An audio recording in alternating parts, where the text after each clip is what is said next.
Donc, lorsque vous ouvrez, je vais l'ouvrir. Lorsque vous ouvrez le fichier élève, ouvrir, vous avez un environnement qui s'ouvre. Peut-être que sur votre PC, l'onglet propriété sera ici.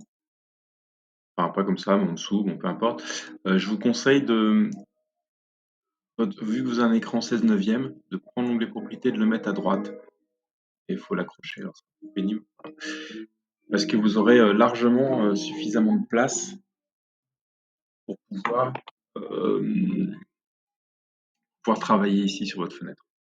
Ici, vous avez donc l'arborescence de navigation et ici l'onglet propriété. Vous verrez qu'il vous arrivera un moment quand vous travaillerez de fermer cet onglet-là et vous en avez vraiment besoin pour bosser. Donc, pour pouvoir le réactiver, là, vous avez accès aux différents onglets du logiciel. Je clique sur Vue et Interface utilisateur et je reclique sur Arborescence du projet. Et on voit qu'on a l'onglet propriété qui est ici. Et voilà. Ça, c'est pour pouvoir travailler. Vous avez l'onglet architecture, pour faire de l'architecture. Nous, la seule chose qu'on utilisera dans l'onglet architecture, c'est fenêtre, et quand on fera la rotation de branche, effectivement, l'outil pièce. Tout le reste, ce sera à partir de l'onglet structure, acier, annotation, c'est pour mettre du texte, faire des cotations, enfin tout ce qui est habillage. Euh, volume et site, c'est pour tout ce qui est terrassement. Et vue, c'est pour gérer les vues. Donc les vues, c'est ce qu'on voit ici.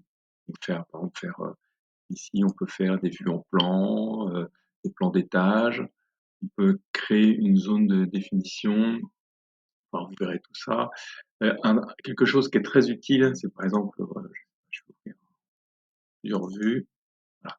Il y a, quand on ouvre trop de vues, ça mange les ressources du logiciel et ça peut planter. Donc, ce qu'il faut faire dans ces cas-là, c'est que vous sélectionnez la vue active et vous fermez tout ce qui est inactif. Ça ferme toutes les autres vues. Ça permet de revenir à une seule vue. On a vite, vous verrez, Revit, c'est un logiciel un peu complexe, on a vite tendance à se perdre dedans. Il y a les commandes gérer. Gérer, on va pas l'utiliser aujourd'hui, enfin, on va l'utiliser partiellement. Vous avez ici des outils qu'on utilisera très souvent, mais pas aujourd'hui. Et l'outil qu'on va utiliser, c'est tout ce qui est définition de phase, voilà, qui se trouve là. Et puis l'onglet modifier, ça, normalement, ça s'ouvre dès qu'on veut créer un voile ou dès qu'on clique sur un objet. Par exemple, si je clique sur une fenêtre, on est tout de suite sur modifier zone de définition. Par exemple, si je clique sur un niveau, ça ouvre modifier niveau, etc. Donc, dès qu'on clique sur un objet, on a accès à l'onglet modifier qui est contextualisé en fonction de l'objet sur lequel on clique. Euh, Si on va sur une vue, on a les propriétés de la vue. Si je clique dans du blanc, on a les propriétés de la vue. Alors, il y a un paquet de propriétés avec des gabarits, etc.